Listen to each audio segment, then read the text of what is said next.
WHHI-3 TV at the Coastal Discovery Museum, and we are doing a live interaction today with the guests that are here for the programs, and Lane is going to talk with us. She's one of the interns here. We're at the Gator Station.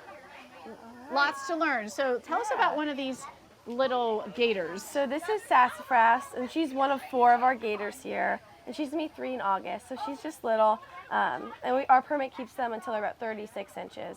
So we just have them when they're little, and then they go back where we got them, and they get big, nice and big, live out their lives there. And then you get some new. Yes. Yeah. What is the most important thing that you're trying to educate the kids and the adults about the alligators? I think mostly it's just about how to stay safe around them. You know, we all love them, and it's fun to see them and hold them and touch them here.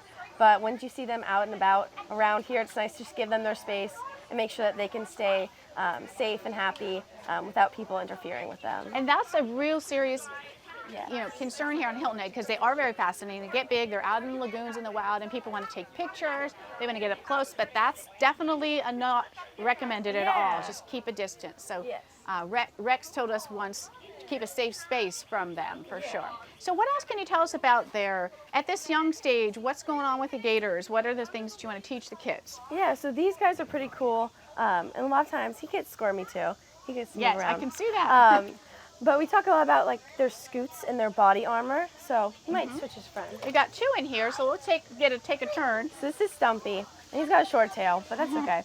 We're talking about his scoots. It's kind of the body armor on his back. I'm going to touch him. I'm not really very, but I'm going to go ahead and make a run for it there. It's actually kind of like rubbery, right? Yeah. He's got the tougher scales and scoots on the top.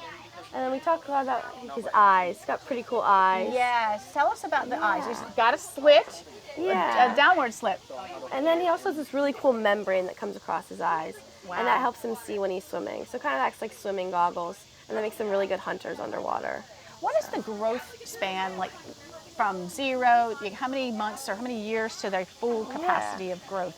So it takes them about 10 years to reach maturity, and the females will grow up to 8 to 10 feet long, and the males will be about 10 to 12 feet long. So they get pretty big. And these guys are a little bit smaller because they were born in captivity, so their growth rate's a little bit slower, but it takes them a while, and then they get pretty big. We're going to let you chance some of the guests that are waiting. We're going to go over here and talk with Eliza. She is education intern, and welcome. How long have you been here on the island? So I actually am from Bluffton. I've lived here my entire life. So I've been here for about 23 years. I've grown up on the island, graduated from the high school. So This is your home. I'm a native. Oh yeah, this is home for me. So this is perfect for you. Yes. Obviously, folks coming from Hilton Head from all over the country, even all over the world, and you get to share what's near and dear to your heart. So tell us what led you to be in this field. And so I actually just graduated with my biology degree, so I've always wanted to do something kind of like educational. I love teaching people about like the area, how we can protect it, how we can just, enjoy it, but also allow the animals to live in it as well. So the opportunity came up for the internship here, and I was like, I might as well give it a try, and now I get to, spend my Wednesdays and Fridays teaching kids about these animals, having people like overcome their fears of them, which is really cool, especially with our snake and our gators. People tend to be pretty scared of them, so it's cool to be able to just be like, hey, these guys aren't bad. Snakes and gators, yes, definitely. Some of us older folks definitely have a little bit of fear. Well, you did great touching the gator. That was my first time, believe it or not. Oh, Last time awesome. I came, I wouldn't do it. So as far as your role here, tell us some of the things that you're getting to do. Well, so besides the critter meet and greets, which go Wednesdays and Fridays from 9:30 to 12:30, I also do a craft on Mondays, usually a nature-themed craft. We do a little bit of education aspect to it, and then kids can come and make the craft. Mondays is going to be paper plate crabs, which I think will be very fun. It's always fun to see how they turn out. And then I also do an indigo tie-dye session. So we use natural indigo to tie-dye shirts and whatnot, and that's always really cool for people to see that, because when it comes out of the bucket of dye, it's actually green.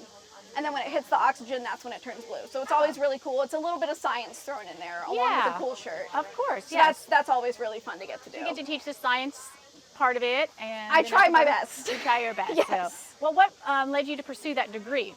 I've always loved animals. I initially pursued a marine science degree. Obviously, being from here, I'm on the water. I've been on a boat since I was little. And then biology kind of presented itself, and it was really cool. And I got to study birds, which was really fun. Well, it sounds like you're having a great time and doing awesome. something you love. So thanks for sharing with us, Eliza. Of course. And you stay right here. We'll be back with more 843 TV.